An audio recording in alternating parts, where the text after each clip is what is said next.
what do the world's most successful people in different industries and different walks of life, what do they do for their daily personal development rituals? And I'm going to combine the best of the best to create the most effective personal development ritual in the history of, humanity.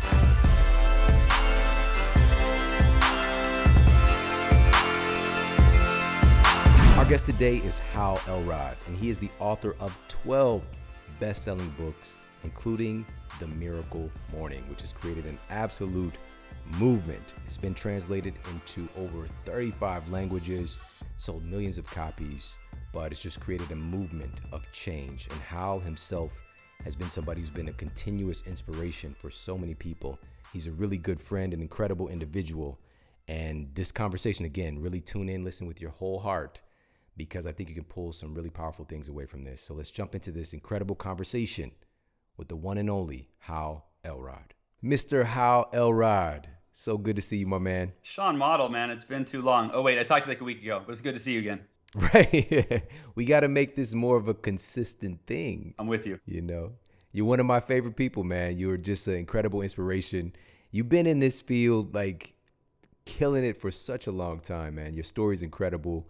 And it's been, I just found this out today. I thought it was maybe like 3 years ago, but it's been 5 years since you've been on the show. Yeah, 5 years. Yeah, we should make it like annually. Right. Yeah. Gotta speed this up a little bit. That's half a decade, yeah. man. Like Rogan, right? Rogan always has his regulars. Like, you be a regular, you come on my show, I'll come on your show, right? We'll take care of each other. I love it, man. I love it. And the big thing that I love with you, and this is literally on my calendar right now, for my wake up time, it says Miracle Morning.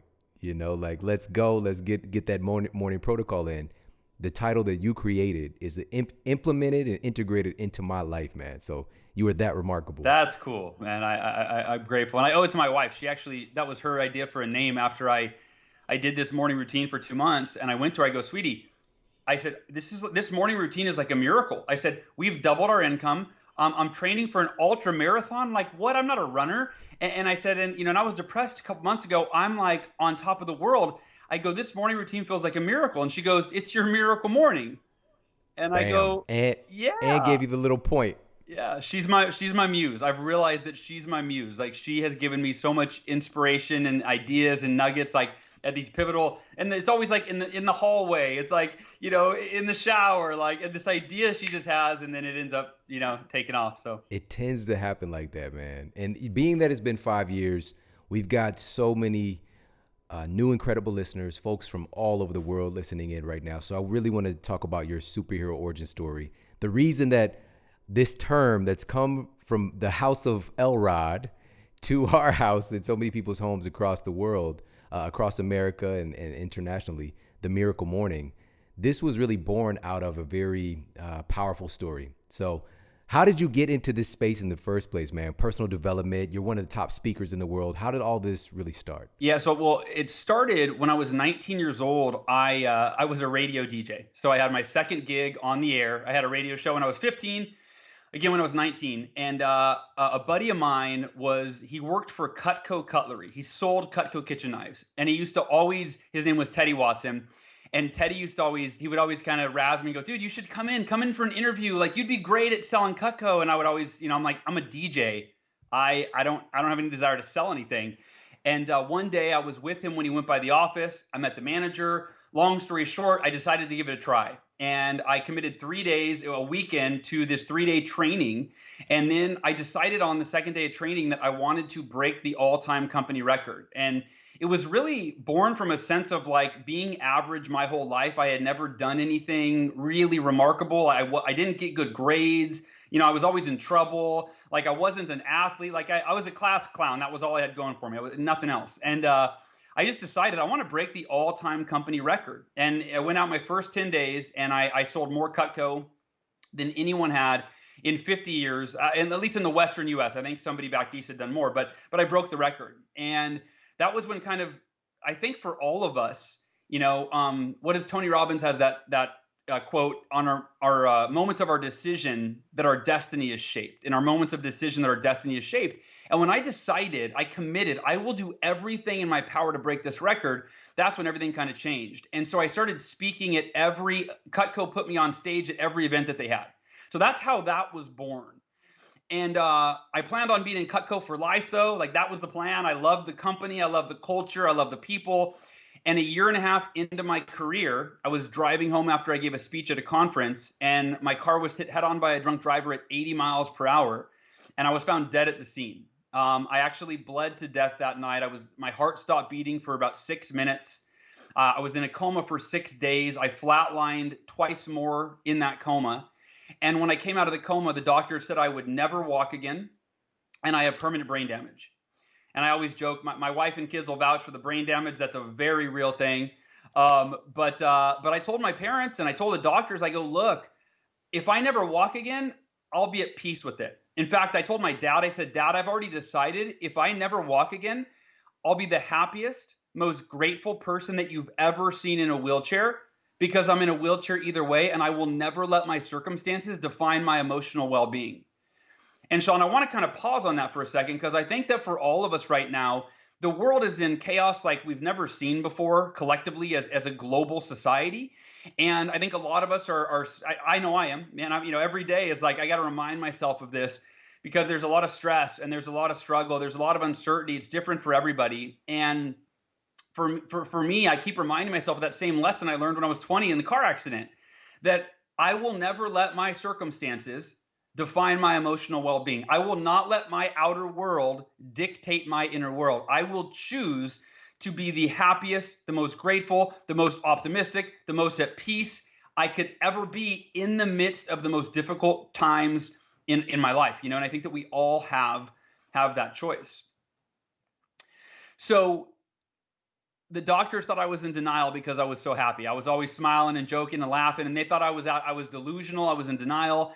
And I came out of the coma after a week, and 2 weeks later, they came in with x-rays, and they said, we don't know how to explain this, Hal, but your body is healing so rapidly. We're going to let you take your first step tomorrow in therapy. And I was like, even me being optimistic, I was thinking I was probably a year away from walking again. And 3 weeks after the crash, after I was found dead, after I broke 11 bones, including my femur, including my pelvis in 3 places, they wheeled me up to the parallel bars in my wheelchair, and I took my first step that day. And, the rest is kind of history, but the one conversation, my dad was talking to me in the hospital about my emotional well-being and the doctor's concerns. I said, Dad, I always wanted to be a professional speaker, motivational speaker, if you will. I said, but I never really had much of a story. You and Mom were good to me. Yeah, I got bullied in high school, but nothing major. I said, I would have never asked for this, but maybe that's the reason for this happening. Maybe that's the purpose, is that I'm supposed to overcome this challenge and go out, and I'm supposed to share it with other people. I said, so because that's driving me to be as positive, as optimistic, as proactive as I possibly can, so that I can live my life as an example that will help other people when the time comes. And that is where my first book came from, and all of that was born from that challenge. And then that led into 6 years later, the financial collapse of 2008 led into this concept that we call the miracle morning. Yeah, dude, this story, it literally gets me every freaking time, man. It's unbelievable, man. Like, you were gone. You left here. You were in another plane, another reality, another realm. And you're here today and bringing back all of these gifts with you, man. It's just such a profound story. And I don't want to overlook one of the biggest parts of this story, which is you, in that time, like you were looking for, like, I'm finding my message within this mess. This messy situation, there's a message here. And dude, like, it takes such evolve. What do you expect if you're 15, you're near like a DJ or whatever, you're like, somebody comes with the Cutco, you're like, I'm not a rapper, I'm a DJ, then you become the rapper, and just like you're out front, center stage, but not having that story of really overcoming anything. And, it's something that, of course, folks can identify with. And there's part of us that's just like, well, I could have did without that thing. But that's not how life is. Stuff's going to happen. And so your story is just like such an extreme case of overcoming the impossible. And so I want to ask you now about the inception of the Miracle Morning, because it wasn't all sunshine and roses after the good stuff happened and the recovery happened. some things took another turn, and then something great was born from that. So let's talk about that. Yeah, you fast forward. So the car accident happened in 1999. And in 2008, when the United States economy crashed, that was kind of, I would call my second rock bottom. The car accident was kind of my first rock bottom where, never experienced such adversity. And then in 2008, when the economy crashed, I lost over half of my coaching clients. That was how I made my money. And I lost over half my income, therefore, right? And couldn't pay the mortgage. My house was taken away by the bank. And I went into kind of a 6-month downward spiral, which I think a lot of people did. The economy's declining. I'm out of money. I'm living off of credit cards. My house is being, I'm losing my first house to the bank. My body fat percentage tripled just because I canceled the gym membership. And I was in desperation mode where it's like you wake up, work all day, not really moving anywhere. Like I'm in quicksand. I'm working, but I'm not making money. I'm actually going backwards, even though I'm putting in 12-hour days. And a series of events led me to go on my first ever run. I had never run before. And my good friend John Berghoff said, Hal, if you're not exercising every day, you're not putting yourself in a peak physical, mental, and emotional and spiritual state to figure out how to solve your problems.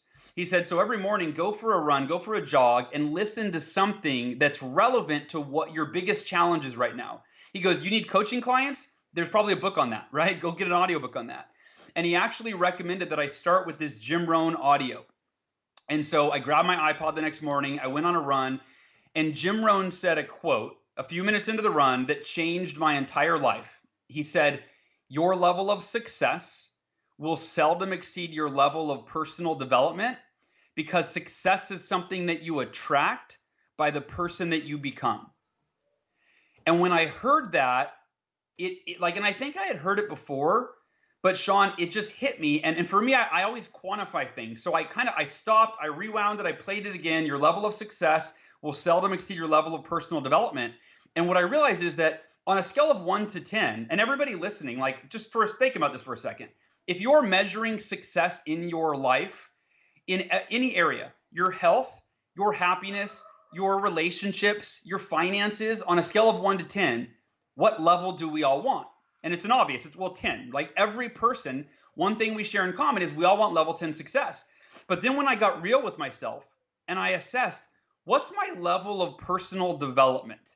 Like on a scale of 1 to 10, in terms of how am I developing my knowledge and my beliefs and my habits, my physical, mental, emotional, and spiritual capacities. And when I was honest with myself, Shawn, I was like at a 2, like maybe a 3 or a 4 on a good day.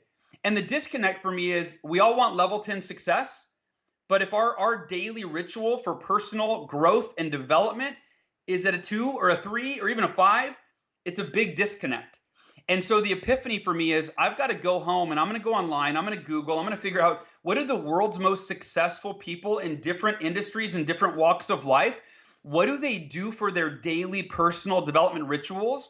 And I'm going to combine the best of the best to create the most effective personal development ritual in the history of, humanity, right? Like that was my ambition. And I went home and I had a list of, after an hour online, probably about half an hour online of Googling, I had 6 practices. I had meditation, affirmations, visualization, exercise, reading, and journaling. And I got a little overwhelmed. I'm like, but which one's the best? Like, which one's like going to make the biggest impact? I can't do all 6. Like, okay, these are all valuable. Which one's the best? And I couldn't determine the best. It just depended on who you asked. And I was reading about millionaires and billionaires and Olympians and professional athletes and you name it. And the breakthrough is when I went, wait a minute. What if I did all of these?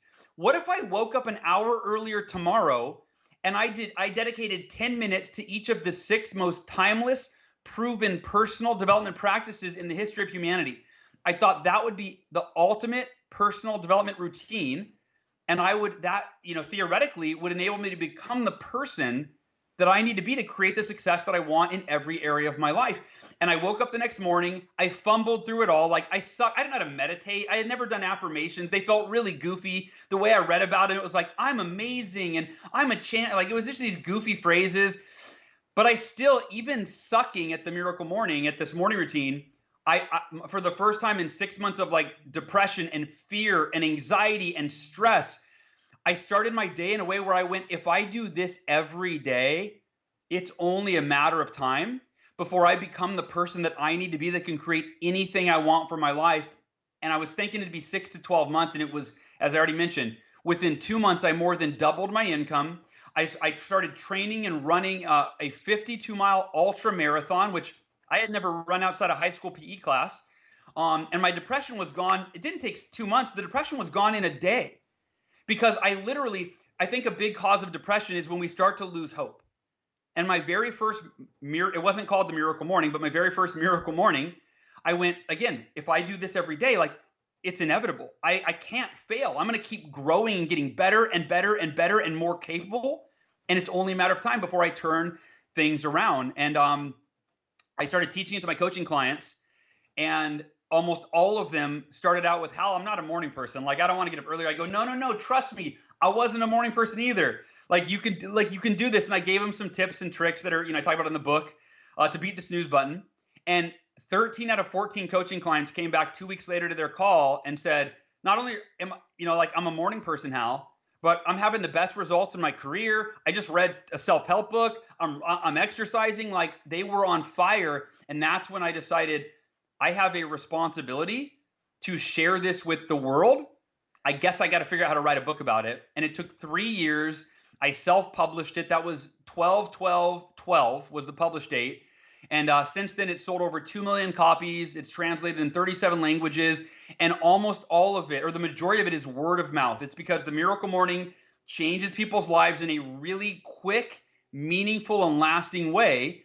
And then they start telling everybody they know. You're upset, you're depressed, you want to start a business, you're struggling in this way. You've got to read the Miracle Morning. You've got to do this. And that's kind of, how we got to today. Man, this story is so good, so powerful. And like you said, it's become this, it's not just this massive best-selling book, but it's become a movement. The folks that are part of your community, you've got a wonderful community on social media as well. And they're always sharing their stories and their insights. And it's just this, like, there's an energy around it, and that energy. And the great thing about it that I don't think was highlighted, especially in our last conversation, is how much of a consistent thread these principles are for some of the most successful people in the world, and some of the most successful people that folks right now regularly look to as like their heroes or their model for success, have really dialed in and like taken major parts of the Miracle Morning equation, if not the whole thing. And this in and of itself is becoming this huge thing that everybody can look forward to participating in very soon here. And you're parlaying this now into one of the most incredible films that people are going to be able to see, and taking these principles and all of these incredible teachers who are utilizing these and hearing their perspectives and their voices. And right now, I think it's so important and so valuable because we're such a media-driven, visual community. And for you to take the time, the energy, the resources, the travel, going all over, talking with all of these super successful people and putting their stories into this film says a lot about you. And even what you went through in order to make it is just, the story just keeps going to another level. So number one, what inspired you to transform the Miracle Morning, not just into this epic book that's changed the lives of so many people, but to create this wonderful film that's coming out? Yeah. The Miracle Morning movie, it's so interesting. Everything about the Miracle Morning, from the practice itself to the book to the movie coming out, the book series, it's all been very organic. And I think that's part of a lack of, I'm not like a strategic, it's hard for me to see the big picture. I just see the next thing in front of me and I just go all in. Well, in 2014, one of my good friends, Nick Conadera, was at my house for dinner, and he's a filmmaker. He had just made his first full-length feature film, which was called Sharp. It's like a comedy for millennials. And he came to my house and he goes, Hal, the Miracle Morning is going so viral. He was in the Facebook group, which back then probably had 50,000 people in the Facebook group. And I think we had probably sold 100,000 copies of the book, give or take. And he said how he wanted my advice on how he could take this into his work.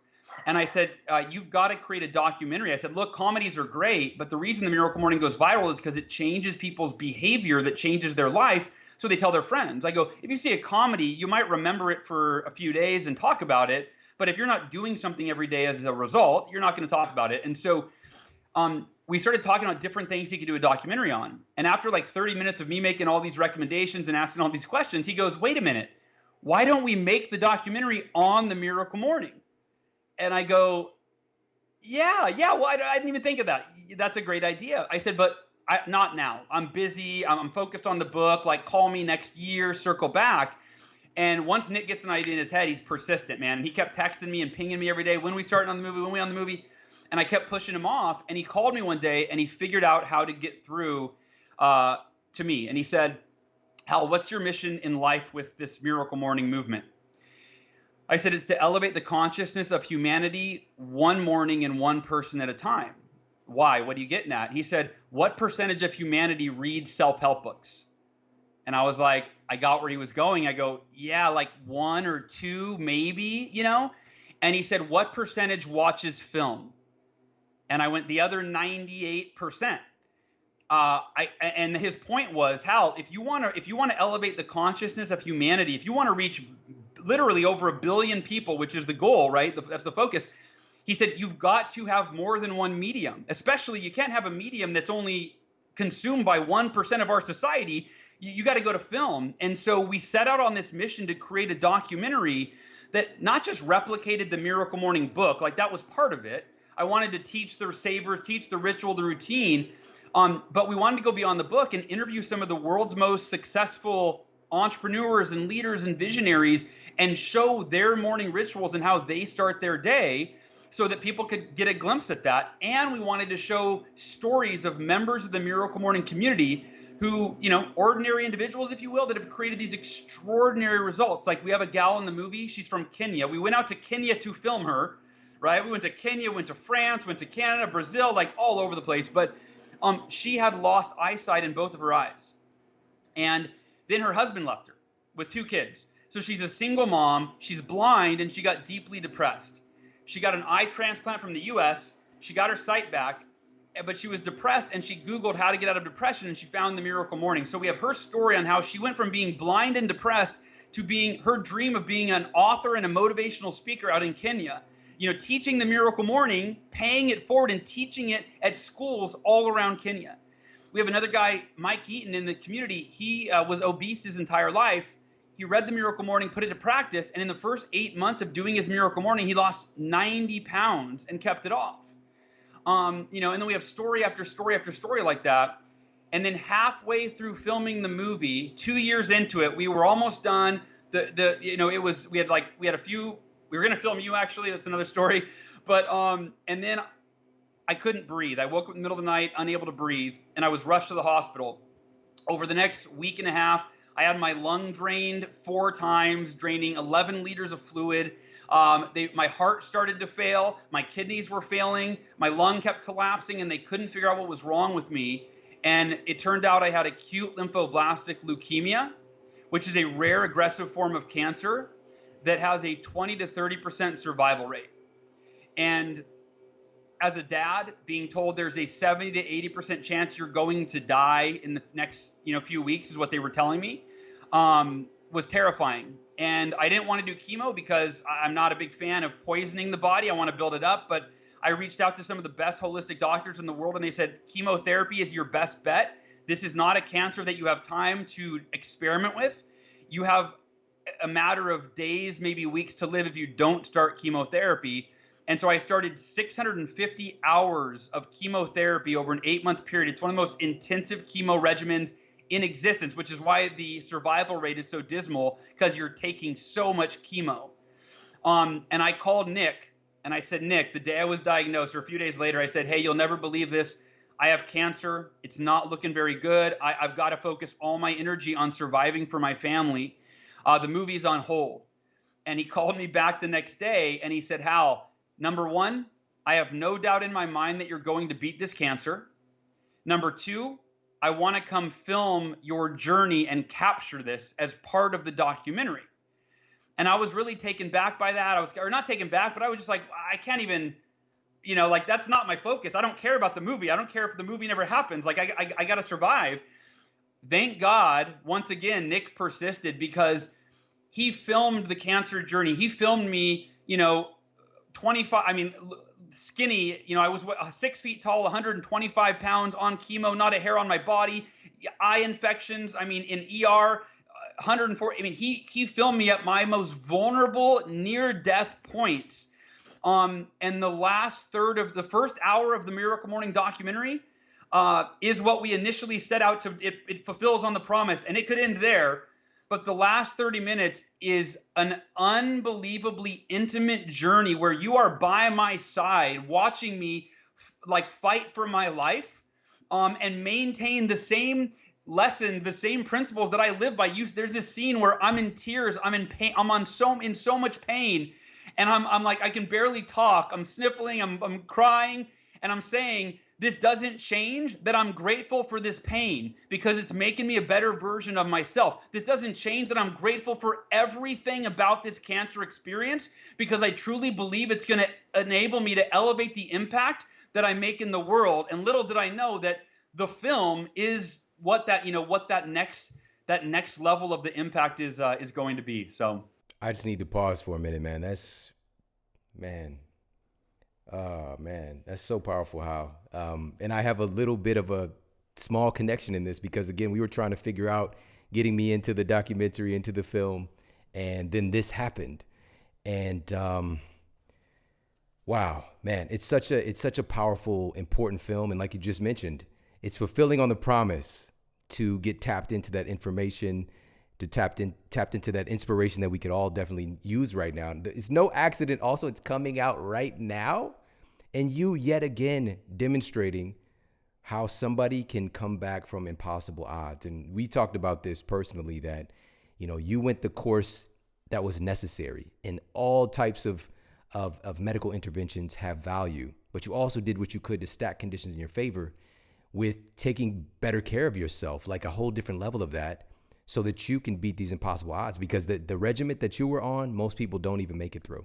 And you did, and you're here today, man. And I'm so freaking happy and proud of you, and grateful for you, and grateful that you're here. And I know I could see your family, you guys right there in the picture. And it's just, you're a miracle. You're the miracle morning, man. It's just so powerful. Thank you, Shawn. I appreciate that, man. And I think that for everybody, for all of us to consider having a paradigm shift around adversity. I think that most of us think, bad things happen, I feel bad.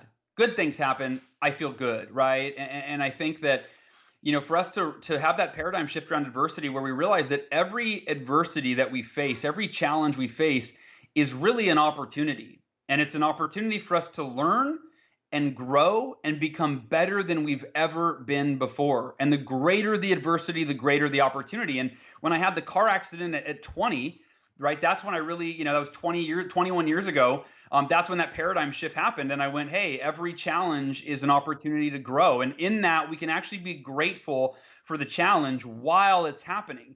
And we can find purpose in the challenge while it's happening. And I think if you can find purpose and you can go, okay, I'm gonna make it through this in the most positive, proactive way possible, so that I can be a living example for my family and for my community and for the world. And if all of us take on the current challenges that we're facing like that, then not only will we be better off on the other side, but the entire world, humanity, will be better on the other side of our challenges. Absolutely, man. And I would love having you here. Is such a great gift for all of us, man, and so many levels. And I want to talk about some of the practical things that folks can put into their lives right now to start to see some results. I think that right now is a really important time for getting back to basics. I think that we've really even strayed as a culture away from the things that make us human, away from the things that make us successful, that the great sages and successful people of past have been saying to do these things.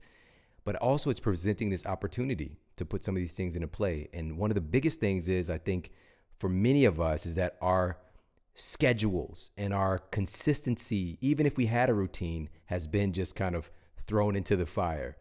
And today's episode, what I really wanted to take from this was to really take control of what we can. And so that's where Hal Elrod comes in, because you are the guy who really pressed this into popular culture. So if you can, let's talk about taking some control of our schedule and putting a practice into place that can help to just by its actual implementation automatically creates better results. Yeah. Our daily rituals determine our results, how we feel, what we think, what we focus on, and ultimately our quality of life. And the the Miracle Morning, the premise of it is around a very simple concept, or it's around a couple, right? The first one is that Jim Rohn philosophy I shared earlier, which is your level of success won't exceed your level of personal development, right? And the way I would flip that is the other side of the coin, and the way of saying that is your level of success will parallel your level of personal development. So in other words, our society has conditioned us to think that if you want to achieve more, you have to do more.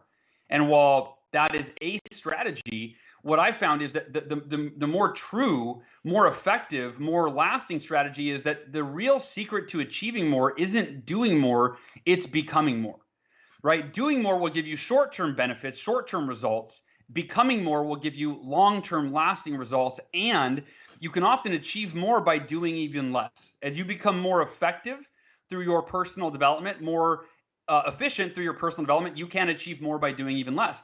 So that's the first premise. The second is that how you start your day sets the tone, the context, and the direction for the day that you live thereafter. And a simple way to put that is, if you win the morning, you win the day, right? Or you put yourself in a position to win the day. One of the gentlemen featured in the Miracle Morning movie, Brian Johnson, founder of Optimize, he said that your day is your life in miniature, right? And that the way you create an extraordinary life is you string together many extraordinary days, and all of those days start with the morning, right? So most people, they have, no offense to anybody, but at least for me, it used to be a mediocre morning where I slept until the last possible minute.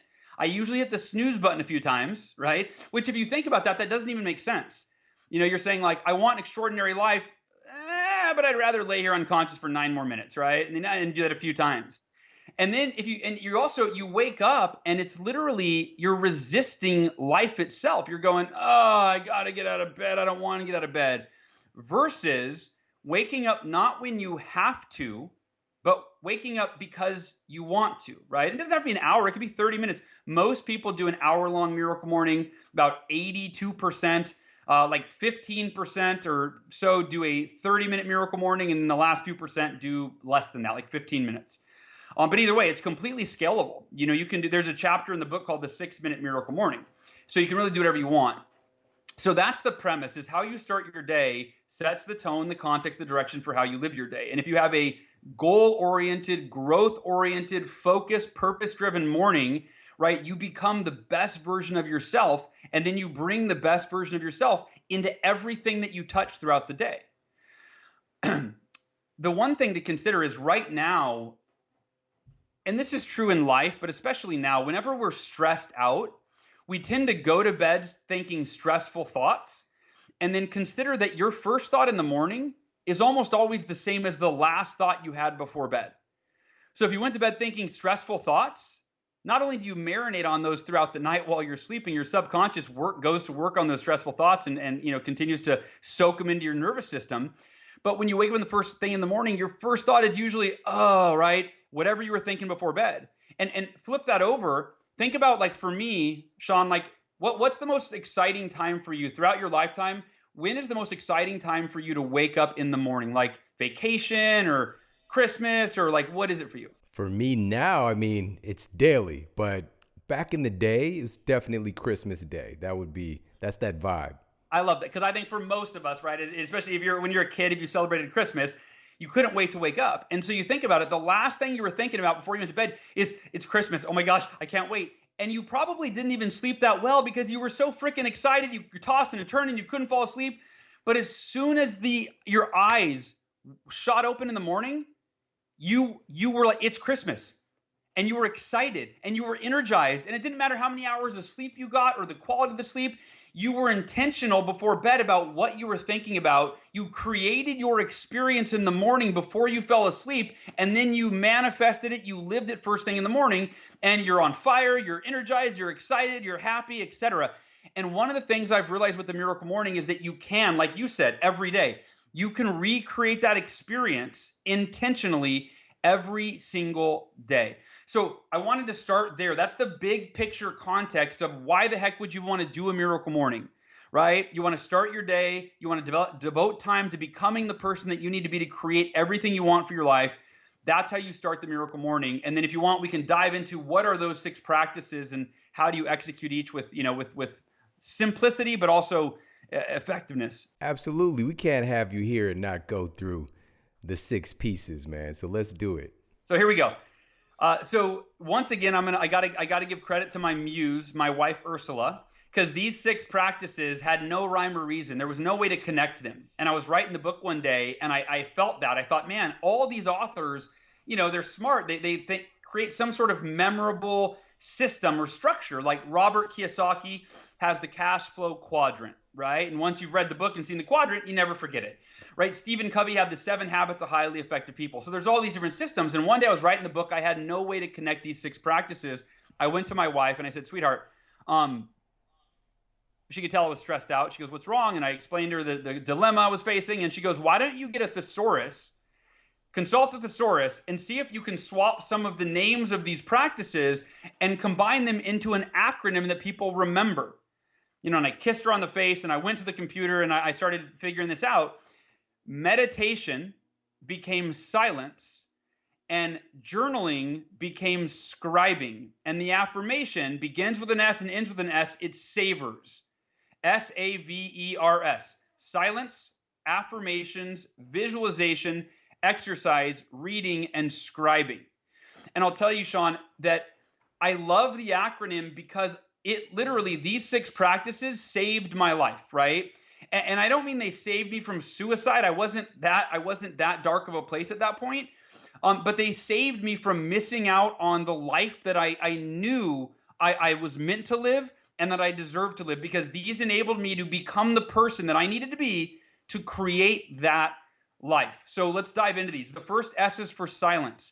I love that it became silence and not meditation, because a lot of people incorporate prayer into their silence or contemplation or some form of breath work, right? And I mix them all up. Usually every day I do meditation and prayer. And then some days I'll do some Wim Hof breathing and some different practices. I want to share an advanced strategy for everybody listening. When I say advanced, it's for me, it's not the normal way that people meditate. Most of us are taught to meditate either around a mantra where, transcendental meditation, if you repeat the same mantra over and over and over and over. The most popular form of meditation is one where you would quiet the mind, attempt to release your attachment to any thoughts, right? Those are great, but for me, I'm a really results-oriented person, probably to a fault, like a lot of entrepreneurs. And so while I do meditate in those ways many times, my favorite form of meditation is one that will actually enable me to achieve my goals, right? To actually create measurable outcomes in my life. And I call this emotional optimization meditation. And it's very simple. Every morning when you're about to start your meditation, you ask yourself, what emotional state would best serve me? And in terms of the time frame, that might be in this moment. It might be at this time in my life. It might be today, right? So if you've got an important meeting coming up where you need some confidence, you might need to get into that state of confidence, right? If it's Saturday and you're greeting your kids or your wife, you might need to get into a place of fun and playfulness, right? If it's just the general life, I don't know about you, but I like to feel happy and I like to feel grateful. I always say in life, you can be stressed out or you can be blissed out. Life's going to happen either way. So I like to be blissed out. You know what I mean? So ask yourself, what is the ideal emotional state that I want or need to be in? And then once you lock in that state, you set your timer and you start with a stimulus, some sort of memory, some sort of object of your affection that will create the state. So if I want to be grateful, I'll just picture my 2 babies, my 2 kids. My daughter, Sophie, is 11. My son, Halston, is 7. And that is the easiest thing to trigger a smile on my face and deep feelings of joy and gratitude. So I'll imagine that stimuli, right? My kids, I'll get into that state. And then if I haven't set my timer yet, I set the timer at that point, and I'll set it for usually 10 minutes, and I'll just marinate in that emotional state for 10 minutes. I'm hardwiring it in my brain. It's seeping into my nervous system. I'm acclimating to that emotional state so that it's becoming who I am. It's becoming something that I can access throughout the day or at any given time. It's becoming my default mode of being. And then if I'm having a stressful day, right, 2 hours later, 4 hours later, I'm stressed out, I can close my eyes, I can put my hand on my heart, and I can immediately re-engage that state. And again, whether the state is gratitude and happiness, or it's confidence, or it's playfulness, or it's peace of mind, whatever it is, you can harness and optimize and reinforce that emotional state every single morning. So that's my favorite form of meditation I've been practicing for the last probably 6 months or so. I love that so much, man. So good. That's the thing when I talk to you, I pull things away that I experiment with, man. So thank you. So that's the S. And I love that you gave, because this is a new layer that we didn't have 5 years ago in our conversation, of that diversity that's within that silence, and you using the S, like not even knowing that would have that impact. I love it, man. So let's go to the A is next. This is my favorite, because affirmations, I believe, are the most misunderstood, misinterpreted, mistaught form of personal development. We're often, with affirmations, there's one of two problems.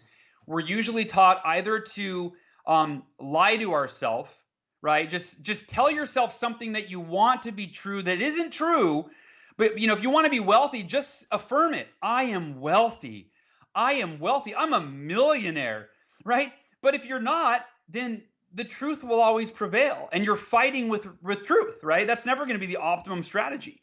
If you want to lose weight, you're taught to affirm, I am thin, right? But if you're overweight and that's not true, you're creating an internal conflict. So number one, the first problem with affirmations, lying to yourself is never the most effective strategy. Number two, we're taught to use this flowery passive language that promises an almost magical result independent of any effort from us, right? You've probably heard an affirmation somewhere along these lines. I am a money magnet. Money flows to me effortlessly and in abundance, right? And if you talk to anybody that has built a fortune, right, it didn't happen that way. They didn't sit back on their couch, make a vision board, think they were a magnet, wait for the money to show up, right? No. They worked hard. They created value. They added value to the consumer. The consumer reciprocated with money, right? So again, the reason, by the way, I think that people actually liked that affirmation is if you're struggling financially or struggling in any area of life, and you sit there and you close your eyes and you promise yourself that everything's going to get better, it's all going to magically fix itself, well then that gives you temporary relief from your woes, right? Like, oh, okay, I'm a money magnet. Money's going to flow to me. But I'd be really curious to do a nationwide survey on how many people that have done that affirmation that money flowed to them, right? Now, if they combine that with other affirmations around the work, maybe, but right, that in and of itself, I don't think is ideal. And I think that's why a lot of people are turned off by affirmations, because they tried these formulas, these techniques, and like nothing happened. No, I was lying to myself, right? So I want to give everybody 3 really specific steps to create affirmations that are practical and that are results oriented and will actually produce tangible results. Like if I affirm that money, a financial affirmation, I want to actually see my bank account balance grow, right? So step 1, affirm what you're committed to. Affirm what you're committed to. Don't say I want to be a millionaire. Say I'm committed to doing whatever it takes to becoming a millionaire, no matter what. There's no other option, right? Now you're programming your subconscious mind with the commitment that is required for you to achieve a real, tangible result. So number 1, affirm what you're committed to. And I'm going to go through these steps. I'm going to give you a real life example. Number 2, affirm why it is deeply meaningful to you. Affirm this and use bullet points if you need to. Like, what are the reasons that you're willing to do whatever it takes to make that commitment a reality? And number 3, which specific actions will you take and when? Right? That's where the rubber meets the road. Don't just affirm something and then wipe your hands of it. No. You're committing to this. Why? What are you going to do? When are you going to take the action? When are you going to write that book? When are you going to make those phone calls? When are you going to play with your kids? Right? What actions are you going to take and when? And I'll give you a really specific example. When I was diagnosed with cancer, of course, the first thing I went to is the miracle morning, like I'm going to do this every day and I'm going to heal my body from the inside out.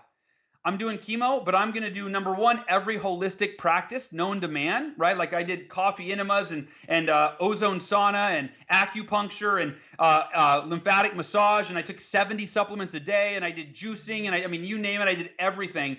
But in my mind, most importantly, I program my body to heal itself. And so my affirmations went like this. Step 1, affirm what you're committed to. My affirmation said, I am committed, I am 100% committed to healing myself from cancer and living to be 100 plus years old alongside Sophie and the kid, or Ursula and the kids. Sophie's my daughter's name. Just in case you're like, whoa, who's Sophie? Yeah, no. So I am 100% committed to healing myself from cancer to live to be 100 plus years old alongside Ursula and the kids. And then I always finish it with, no matter what, there is no other option. That's my gut check. No matter what, I am committed. No matter what, there is no other option. So for you, I'm committed to blank. No matter what, there's no other option. Number 2, why is it deeply meaningful to you? And I'm going to tell you word for word. You're going to see this scene in the movie where I'm actually with cancer reciting my affirmations, but I'll give it to you right now. I'm committed to beating cancer for Ursula because I promised her forever and a day. I'm committed to beating cancer for Sophie because she needs her daddy's love, guidance, and leadership. I'm committed to beating cancer for Halston because he needs his dad's love, guidance, and leadership as well.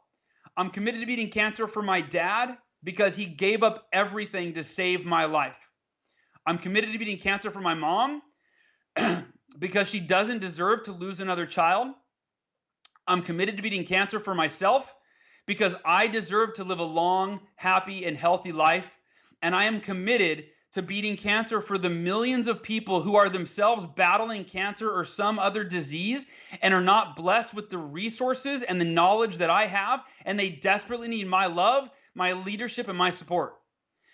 And that was the fuel. Those affirmations were the fuel that got me to step 3, which is I will do everything in my power. I will do all the chemo that I got over the resistance, and I decided, hey, look, this is necessary to beat this cancer. I will do 650 hours of chemo, no matter how painful it may be, and I will do every holistic practice that I'm aware of to heal myself of this cancer. And I read that affirmation every single day. And Shawn, most important was when I felt fear, which I felt a lot in the beginning, but these affirmations reprogrammed it. It went away. In the beginning, it was, what if I die? What if all the positivity in the world doesn't heal me, doesn't save me, and I still die, and my daughter and my son, who were 7 and 4, are left without a dad? So I felt that. But then every day I pull my affirmations, I would read them with conviction, and I'd be like, no. I'm committed to beating the cancer and living to be 100. No matter what, there's no other option. And it replaced my fear with unwavering faith. And once again, the doctors, kind of like when I walked after my car accident, they were blown away by how quickly I was in remission in a matter of months, and how well I responded to all the therapies. Unbelievable. This, in and of itself, there's this consistent theme that we're hearing on recent episodes of the show about unwavering faith. And this is a time, like, a lot of us, we're flirting with it. We're flirting with faith. We're flirting with, we'll see what happens. That kind of mentality. And life is going to respond in like kind. Well, we'll see what happens. That's what you want, and we'll see what happens. And we keep seeing consistently, man, that the impossible is possible. It's only impossible because somebody hasn't done it yet, and but first of all, Hal, I'm going to need you to stop rising from the ashes. All right. You've done it enough, man. Like, I'm going to need you to stop, but I'm done, man. I feel like I've done my time. You've got enough good stories, but seriously, man, I mean, I'm so grateful that you take these experiences and then you channel it into value and, gifts for us, like it's Christmas right now having this conversation, man. So, affirmations, thank you so much for helping us to dial in that perception, because I even got a new layer for myself here. So next is the V. The V for visualization. And these last 4 I'll go through. The V a little bit of time, but the last 3 are real quick. The V for visualization, similar to affirmations, I think we've been taught this ineffectively. When you learn visualization from a self-help guru or the movie The Secret or whatever, we're usually taught to, make a vision board or in some way visualize the end result. And then that's it. We're left at that, right? Like, see yourself living the dream, see yourself crossing the finish line. And There is value in that, but it's limited value. And to me, it's actually detrimental if you leave it at that. So I'm going to share 2 steps to visualization to make it effective. Number 1, visualize the end result, right? They got that part right. The reason for that is, I'll give you an example. When I was training for my ultra marathon, I visualized crossing the finish line. And the benefit of that is that it actually starts to become real for you, right? A vision that on day 1 you might go, man, that's so far away from what I'm currently experiencing in my life. I can hardly imagine that. But when you visualize it over and over and over and over and over every day, you start to acclimate to that possibility becoming real for you. And so then you start to go, I'm actually going to do it. I can believe it. But the problem is if you stop there, you trick yourself into thinking that the outcome is a foregone conclusion independent of your effort. And it's not.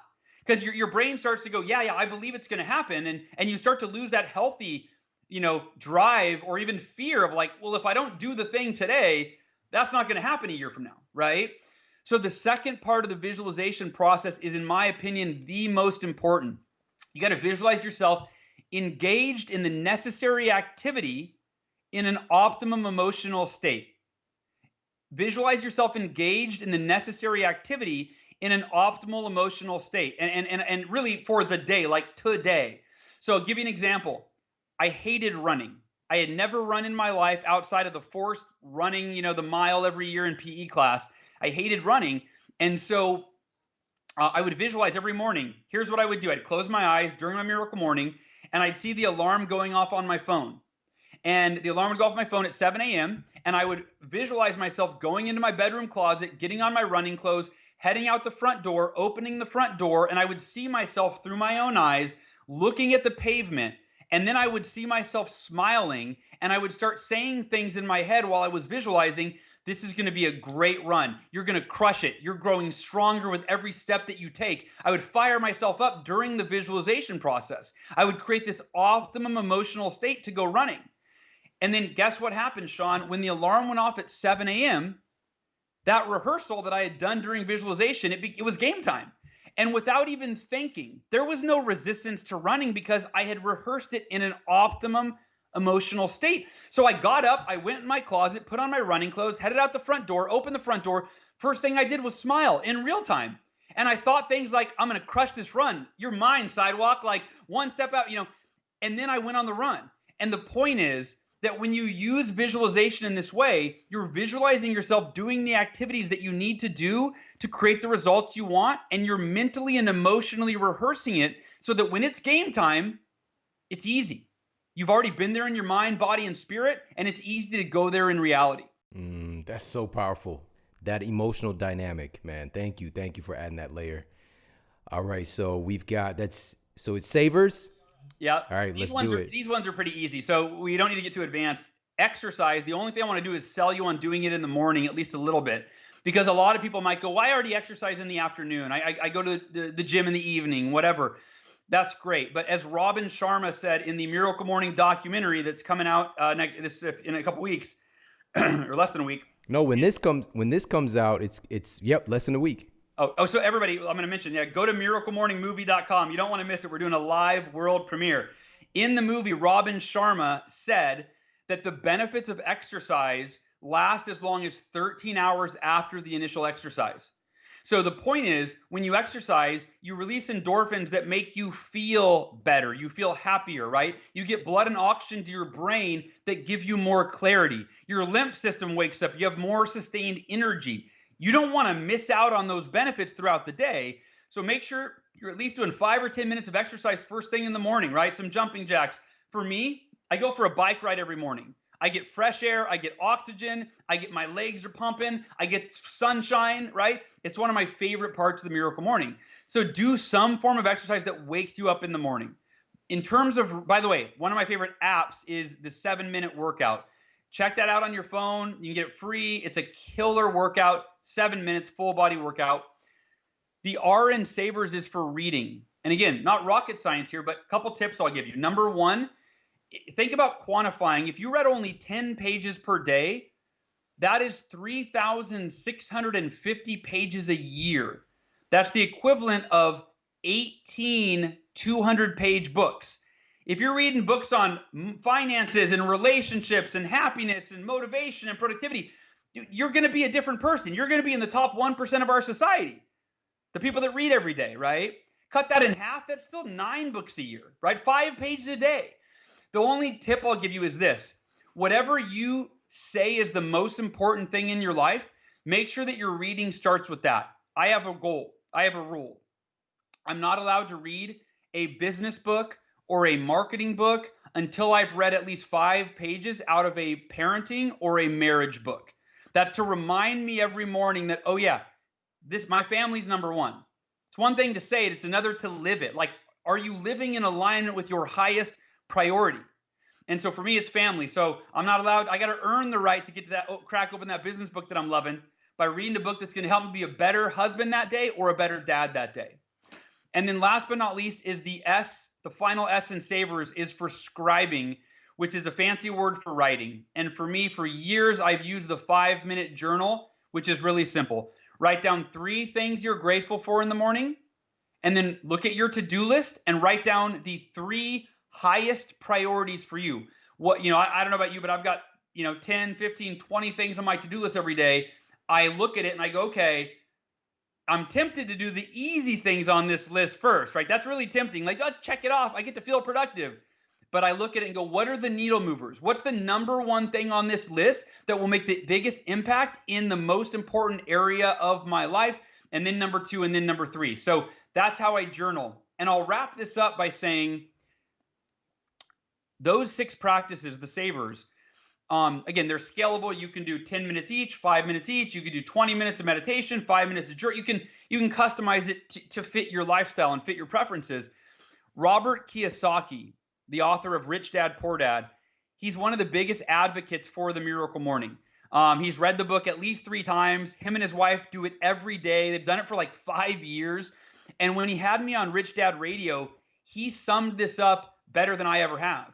He said, and I'm paraphrasing what he said, but as close as I can remember, Hal, before the Miracle Morning, before I read that book, every successful person on the planet did at least one of the Savers every day. They swear by one of them, and maybe 2 or 3. But he said, I had never heard of anyone that did all 6 of these ancient, best practices to elevate themselves and elevate their lives. He said, when you do all 6, any one will change your life. But when you do all 6, it really does create miracles. He said, I think you named it perfectly, And so those are the Savers. Those are the 6 practices that will save you from missing out on the life that you deserve to live. Man, so much value. Hal, thank you so much, bro. So the world premiere is coming up here when this is coming out, because it's on 12/12, right? 12/12/2020, the 8-year anniversary of the book. Yeah. So it's coming out later this week. So when this is getting released, so everybody can go right now and get signed up to see the world premiere. How can they do that? So go to miraclemorningmovie.com. Watch the trailer first. I always say once you watch the trailer, you'll really understand what this movie's about beyond what I've said today. But go to miraclemorningmovie.com. And then I'm going to give a code for your listeners to get 20% off their tickets. And then I'll tell you what the ticket comes with. But use the code MIRACLE2020. All caps, Miracle2020. You'll get 20% off your ticket. And here's what your ticket comes with. And this is going to be like probably a one-time thing. We're doing it for the live premiere. You get a ticket to watch the movie, but we're going beyond that. We want to make this really valuable for people. So right after the movie is an implementation training from me. So it gives you step by step. Here's how you start your miracle morning tomorrow. Move your alarm clock across the way. Set these things out in your living room. Like, we walk you through your first miracle morning. Then we're going to open it up for a live Q&A with me and the filmmakers. So you can ask me anything that you want. And then it's going to end with a new and improved 30-day challenge. So you're going to get emailed a 30-day challenge that'll support you over the first 30 days to starting and completing your miracle morning your first month, so that it becomes a lifelong habit. And then last but not least, you're going to get a digital download of the movie afterwards, so that you'll have it forever. You can share it with your friends and family. I think that's it. So miraclemorningmovie.com. And the mission of this film is to teach people, to show people how to take control of their lives no matter what's going on in the outer world, take control of your inner world, take control of your life one morning at a time. And I'm so excited to share this with the world and to experience this live on 12/12/2020. So powerful, man. 8-year anniversary from the book Becoming a Movement. This is going to be the next movement, man. I appreciate you so much for putting your time, energy, focus, your heart into this, brother. It means so much. And again, look, I'm pumped for the movie, but more so, I'm pumped for so many people out there to see it and to spread the word and really to help usher in a new way of being for us right now when we need it so much. Awesome, brother. Thank you, Shawn. I love you and appreciate you, brother. And thank you so much for allowing me to share the message with your audience and everybody listening. Thank you so much and hope to see you at the premiere. Awesome. Hal Elrod, everybody. Thank you so much for tuning into the show today. I hope you got a lot of value out of this episode. Hal Elrod, truly an incredible inspiration for so many people. And he's somebody who, against all odds, just continued to get up every day and to execute and to continue to be an inspiration and paving a way for us and just showing what's possible. And we could definitely use a lot more of that right now. Hal's example, and even if you take the Miracle Morning on for yourself, this can be 10 minutes of each of these savers, or as he mentioned, it could be a 6-minute process. You take a minute, invest into each one of those. Or for myself personally, I take on pieces of it, what really fits best in my life each day. So for example, today I got up, I do my morning routine. I drank my, 20 to 30 ounces of water to start the day. And from there, I do my reading. And after that, do a little bit of meditation, do a little bit of exercise, journaling. I do take on quite a few of these pieces, but they all for me are very practical because even within my meditation, I've created a meditation where I have the visualization built in. I might do some breathing exercises to begin with, a little bit of silence and transition over into a gratitude practice or visualization process. Like you can really make these things meld and have a beautiful blend together. But the essential part to really take away from this is that right now we need to take back control of our minds and our schedules.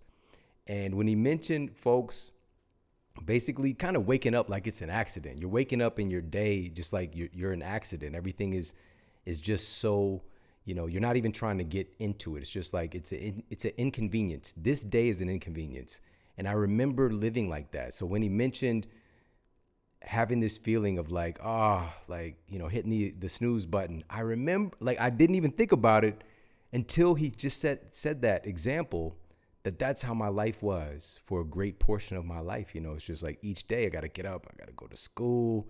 I didn't really want to go. Getting up, got to go to this job I really don't want to go to, whatever the occasion may be, versus I haven't had that experience in so long that it was a distant memory. Each and every day for me now is just an opportunity. And there's a flip that we can switch in our minds to seeing that, finding ways today, there's going to be something beautiful to happen. No matter, there's going to be problems. Every day is equal opportunity with problems and gifts, it's an equal opportunity employer, right? Life, that's what life is. And so, but now I've tuned myself into regardless what happens. And Hal has done that to an incredible degree, but regardless of what happens, I'm going to find a gift in it and continue to grow. And this is an opportunity for me to get better. And that's what I'm here for.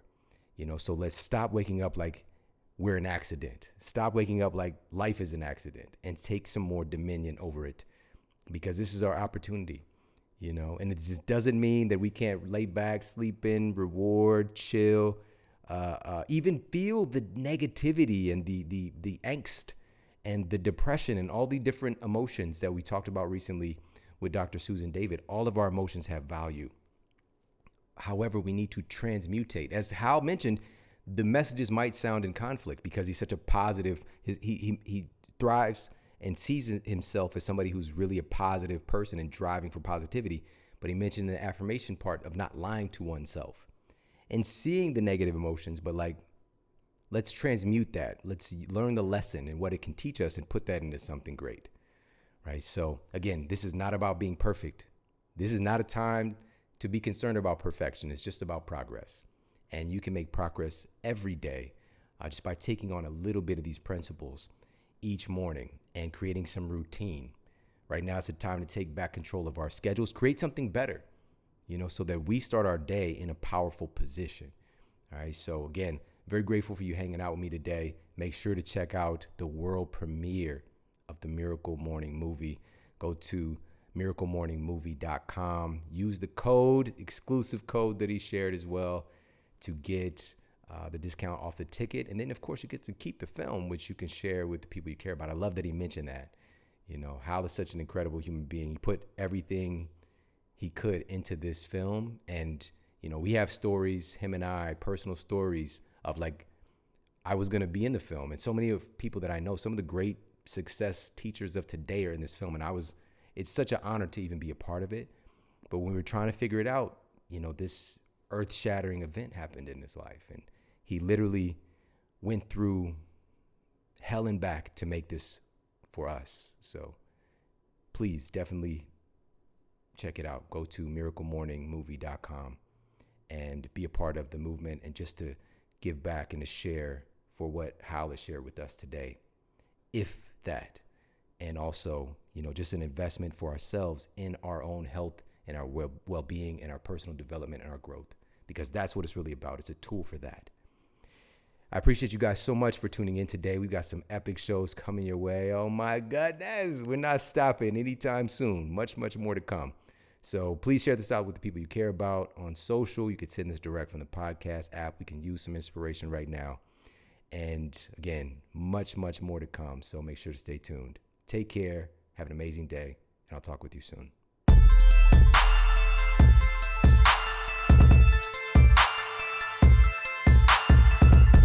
Like, we live in a society now where if you're in poverty, you can see what wealth looks like. Yeah. Like, you can get online. You could travel to Africa. You could travel to Bermuda. You could travel wherever online. So I'm saying, since you're studying everything else, study yourself and find out who you are, and then use that to become your own boss.